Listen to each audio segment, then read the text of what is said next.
Doctor BR Ambedkar Konaseema జిల్లాలో pension ఇచ్చిన మంత్రి సుభాష్ కన్నీళ్లు పెట్టుకున్న దివ్యాంగ మహిళ వివరాల్లోకి వెళితే రామచంద్రపురం మండలం కొత్తూరు గ్రామంలో కార్మిక శాఖ మంత్రి వాసంశెట్టి సుభాష్ పింఛన్లను పంపిణీ చేశారు. ఈ క్రమంలో గ్రామానికి చెందిన పలివెల ఉమాదేవి అనే దివ్యాంగ మహిళ మంత్రి చేతుల మీదుగా పింఛన్ అందుకున్నారు. ఈ సందర్భంగా ఆమె కన్నీళ్లు పెట్టుకుంది. అమరావతి అభివృద్ధికై పింఛన్ డబ్బుల నుండి 3,000 విరాళంగా ఇవ్వడం జరిగింది. ఈ సందర్భంగా మీడియాతో మంత్రి సుభాష్ మాట్లాడుతూ రాక్షసి ప్రభుత్వం పోయిందని, మంచి పాలన అందించాలని ప్రజలు కూటమిని ఎన్నుకున్నారన్నారు. అలాగే ఎన్నికల్లో చంద్రబాబు చెప్పిన విధంగా 3,000 అదనంగా కలిపి మొత్తం 7,000 రూపాయలు ఈ రోజున ఇవ్వడం జరిగిందన్నారు. అలాగే గంజాయిపై ఉక్కుపాదం మోపుతామన్నారు.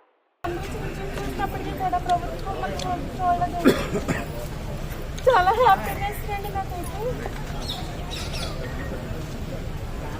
మనకి అందాన్ని ఇచ్చే నాయకులు కాదు కానీ నియోజకవర్గం అందం పరిచే అమలుపరిచే నాయకులు వచ్చారని నేను చాలా గర్వపడుతున్నాను. నేను అమరావతి అభివృద్ధి గురించండి నాకు 6,000 పెన్షన్లో నేను 3,000 ఇస్తున్నానండి. నేను కృతజ్ఞత కలిగి నేను 6,000 పెన్షన్లో 3,000 ఇస్తున్నానండి అమరావతి అభివృద్ధికి. ఎందుకంటే మన అభివృద్ధి చంద్రపైన మా పిల్లలను అభివృద్ధి చెందుతారని చెప్పి నేను విరాళంగా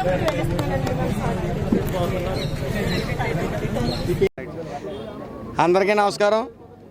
ఈరోజు తొలిసారిగా చంద్రన్న పాలనలో పవన్ కళ్యాణ్ గారు చంద్రన్న ఆధ్వర్యంలో ఈరోజు తొలిసారి పెన్షన్లు ఇవ్వటం 1వ తారీఖున ప్రారంభించాం.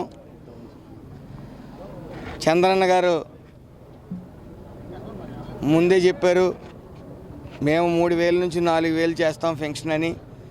విడతలుగా కాకుండా వైఎస్ఆర్ ప్రభుత్వం అలా విడతలుగా కాకుండా ఒక్కసారి 1,000 రూపాయలు పెంచి ఈరోజు 4,000తో పాటు ఏప్రిల్, మే, జూన్ 3 నెలల నిమిత్తం 1,000 రూపాయలు ఇస్తానని మాటిచ్చారు. ఆ 7,000 రూపాయలు కూడా ఇవ్వడం జరిగింది. అలాగే వికలాంగులకి 3,000 నుంచి 6,000 చేస్తా అన్నారు, అది కూడా ఇవ్వడం జరిగింది.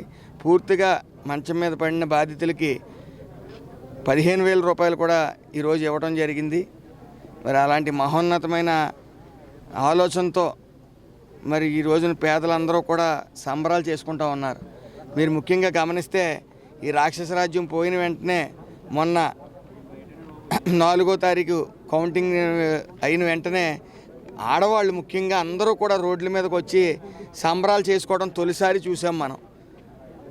ఈ నవరత్నాలను పోషించడం కోసం అన్ని పథకాలని రద్దు చేసి పక్కన పెట్టి ఈ నవరత్నాల ద్వారా ప్రతి ఇంటికి మేము లక్షలు అందజేస్తున్నామని చూపించుకుని ఓట్లు దండుకుందామనే పిచ్చి ప్రయత్నంలో జనం బుద్ధి చెప్పడం జరిగింది. జీవితాలను మార్చే కొన్ని పథకాలని లేకపోతే కొన్ని ప్రాణాలను కాపాడే కొన్ని పథకాలని పక్కన పెట్టడం వల్ల మరి ఈ గుణపాఠం ప్రజలు చెప్పారు. 11 సీట్లతో పరిమితం అయిందంటే ఈ రాక్షస ప్రభుత్వాన్ని జనం ఎలా చేదరించుకున్నారో తెలిసింది. ఈరోజు వికలాంగులకి అలాగే ముఖ్యంగా పేదలకి పంచిపెడుతున్నప్పుడు వాళ్ళ కళ్ళల్లో ఆనందం చూడటం జరిగింది. చాలామంది ఆనంద బాష్పాలతో 2 చేతులు పట్టుకుని ఈ 5 ఏళ్ళు నరకం అనిపించాం, జగన్కు ఓటేసి చాలా పొరపాటు పని చేసాం, జీవితంలో మళ్ళీ ఆ వైఎస్ఆర్ ప్రభుత్వానికి ఓట్లు వేయం, చాలా నరకయాతన అనుభవించామని చెప్పి స్వచ్ఛందంగా బయటకు వచ్చి చెప్పిన వైను. ఏదేమన్నప్పటికీ ప్రజలందరూ స్వర్ణ ఆంధ్రప్రదేశ్ని చూడబోతూ ఉన్నారు. ఇటు చంద్రబాబు నాయుడు గారు, అటు లోకేష్ గారు, ఇటు పవన్ కళ్యాణ్ గారు ఆధ్వర్యంలో స్వర్ణ ఆంధ్రప్రదేశ్ని చూడబోతున్నారు.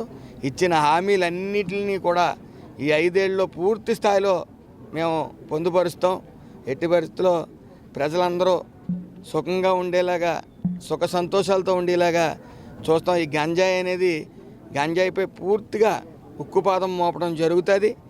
చంద్రబాబు నాయుడు గారు మన కేబినెట్ మీటింగ్లో లోకేష్ గారు కానీ అలాగే పవన్ కళ్యాణ్ గారు చెప్పింది ఒకటే, మనం కక్ష సాధింపు చర్యలకు పోవద్దు, మనం ప్రజల మధ్యకి వెళ్దాం, మీరు కూడా ప్రజల మధ్య నిత్యం ఉండండి, వాళ్ళ సమస్యలు తెలుసుకుంటూ ప్రజాసేవ చేసుకోండి అని హుకుం జారీ చేశారు. ఆ విధంగానే ముందుకు సాగుతాం. Thank you all.